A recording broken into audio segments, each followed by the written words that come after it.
Hello, my name is Lorrie. Welcome to my channel. We are quilters. We are starting a new series on embellishments that will last quite a while on Mondays. I have this big long list. Let me share this with you again. Big long list of things that I've brainstormed as embellishments. I probably should do them like all the button things first, and then all the embroidery things next, and then all the unusual things like paints, markers, and crayons, and then extra bling. But I don't want to do them in that order. I'm going to do them in the order that I feel most comfortable with first. And the next couple videos, while we have company, will be shorter videos so that I can make them ahead of time. So I think that because one of my favorite ways to embellish are button flowers, I think I'm going to start with that. Now this is also related to Lazy Daisy and loop stitches, and I'll come back to that one later. So I've got some categories: buttons, bling, more, and embroidery, and I am starting with button flowers. I am going to, for the sake of demonstration, use some of the black blocks. Now I will show you these all on Friday during Blabfest. There are 10 of them, and they are made from the Crazy Crumbs. The one I want to embellish today, I need 2 places to put flowers, and these little black sections are perfect for just a flower. These bigger sections are great for other things that we are going to do that are embroidery. So let me set those blocks aside, and I have a whole jar of buttons. You could use any kind of button that you want. Ooh, look at some of those. Black wouldn't show up on here, but they could be used for other places. I'm going to use a yellow one and an orange one, but I have some serious, and this is just the little jar. This isn't even the big box of buttons. Look at these. That is a blingy button. Holy cow. And ones with shank. Shank buttons work too. But all kinds of buttons. And even ones that, oh, it's a hippopotamus. A little hippopotamus. Let's see if I can get that to stay in my hand so you can see it.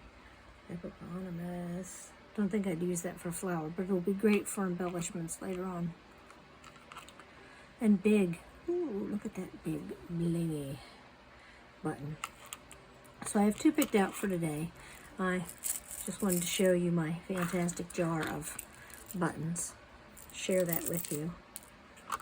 Like I said, I've got my grandmother's button box, which was a big, it was a fruitcake tin.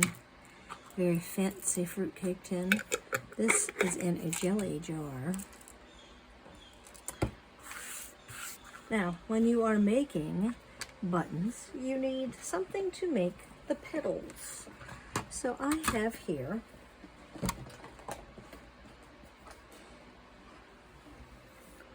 the box of embroidery floss that it's not labeled or numbered, or it's an odd. My husband uses DMC for his cross stitch, and I get anything that we buy in lots at yard sales that he doesn't want or that is not labeled.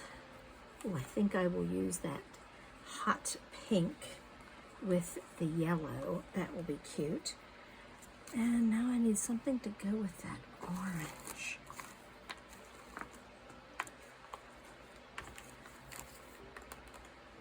Greenish color.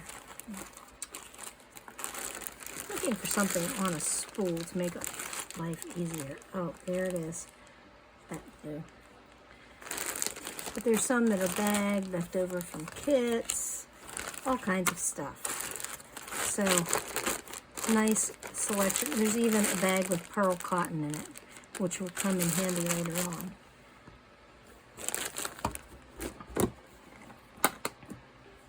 Now I need to find a needle.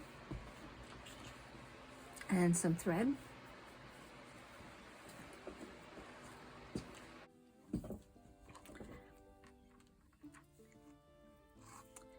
I had to go root around for some orange thread because I want matching thread.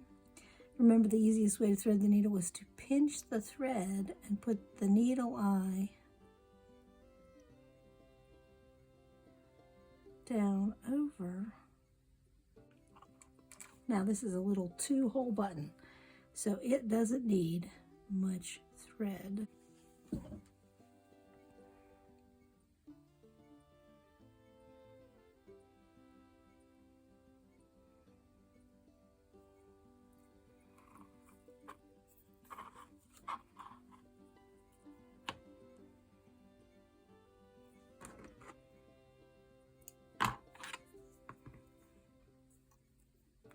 And I make my knot, wrap around once, pull it back, knot.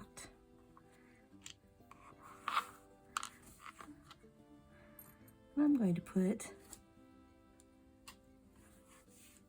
my flower in the center of that little square. Oh, hey, some more light.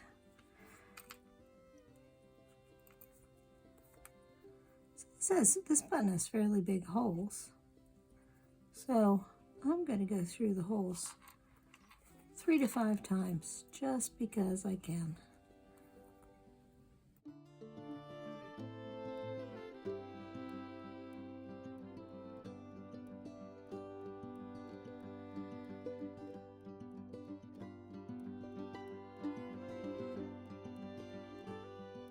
Oh, 5 times looks pretty good. It fills in the holes nicely. I go to the back, and to make my knot, I don't do that. I run it through the threads that I just used, and then I loop through the loop. And I do that twice. Once is probably enough, but better safe than sorry. So I do loop through again, trim that off, and so on the next button. Because I'm going to use this little space for the yellow center, since it's a bigger space.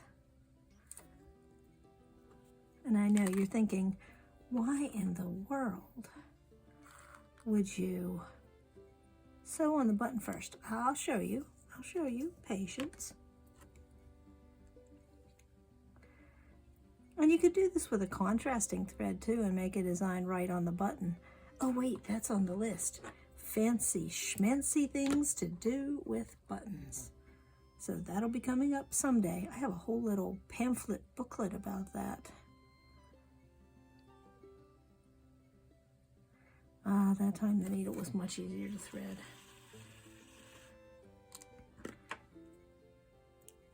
You could sew a button on the regular way and do parallel lines, or I think in this case I'm going to do an X just for fun.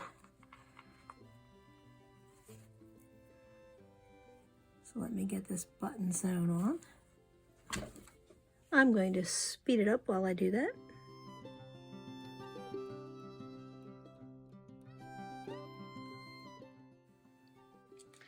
Well, since I have lots of embroidery floss, I am making the executive decision to make my flowers nice and full so you can see them on the camera. And I'm using a larger eyed needle to, I believe it's a darning needle, to do my flowers.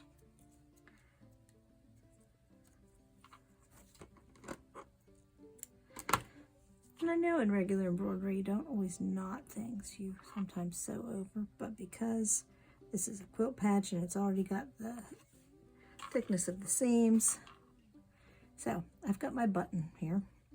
I'm going to keep my inside of my petals under my button so that it looks like a flower center. And I'm going to make a loop. I'm going to try to come down right next to where I came up. I'm going to keep my loop, I'm going to decide how long I want my petal to be. Then I'm going to come up through the loop and secure the end of the loop so it makes a flower petal, or a lazy daisy petal if you will. And that is how you make a flower petal. Then you go back down through to secure it. You come up through one side and down through the other side. Ta-da! A flower petal. And then I'm going to just work my way around and make as many petals as I feel it needs. They can be close together, they can be far apart. You could do 2 different colors of flower petals if you want.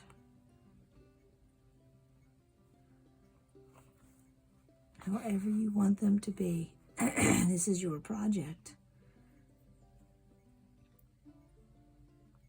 And now I go outside the loop.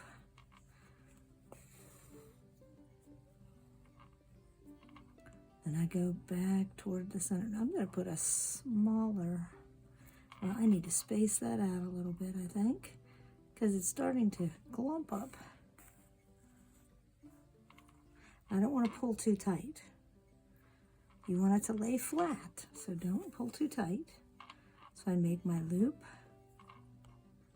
and I put my needle in top of the loop.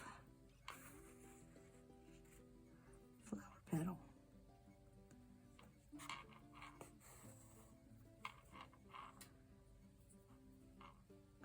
So this flower looks like it's going to have roughly 10 or 12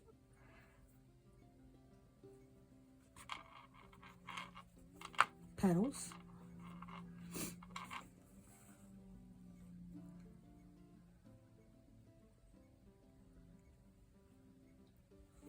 Up through the loop. Oh, I got in between some of those strands. That's not what I want to do.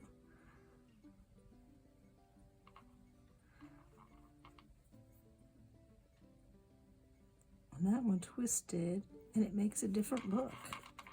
And I'm okay with that.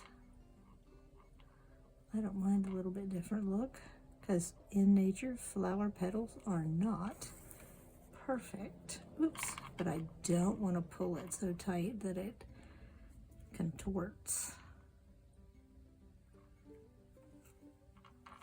And if I notice a gap, I can go back and fill that in a little bit.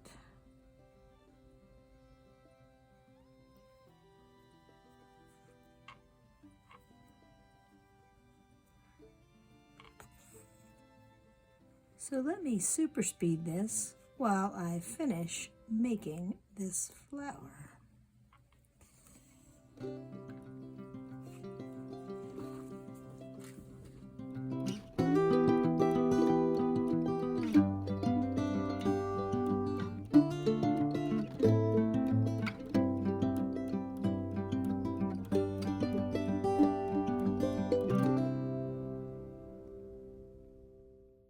Now I notice that when I look at this in the camera, oh, there's a gap right there.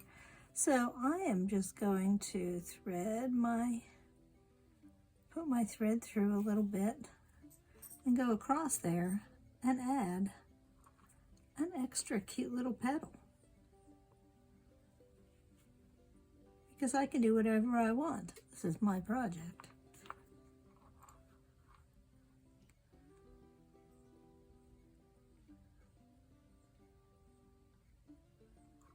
I could have added a leaf there, I suppose. But I want to do leaves another day. I don't want to do them today. Let me tie off my thread in the back. And yes, there is quite a bit of thread in the back of this, but it's okay. There will be thicker things by the time all is said and done. And there we have a cute little flower. I'm going to make this one, and I will show you after it is all done. Okay, there it is, the second flower. It's smaller that's more spread out, because that is a smaller button. Here's what I know. Do not worry. This is not going to become a floss tube channel. This is a quilting channel with a crazy patch. And I have other crazy patches to show you on Friday, the 5 that I did with crumbs. So I will be adding more to this over the next couple weeks. This is by no means done. It needs more pop, zing, and bling. So that's all for today, though.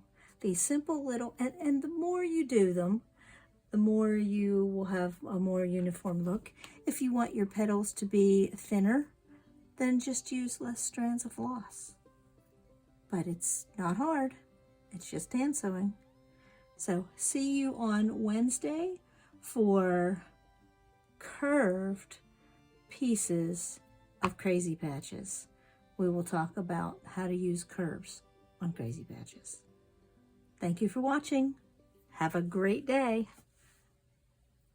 Later.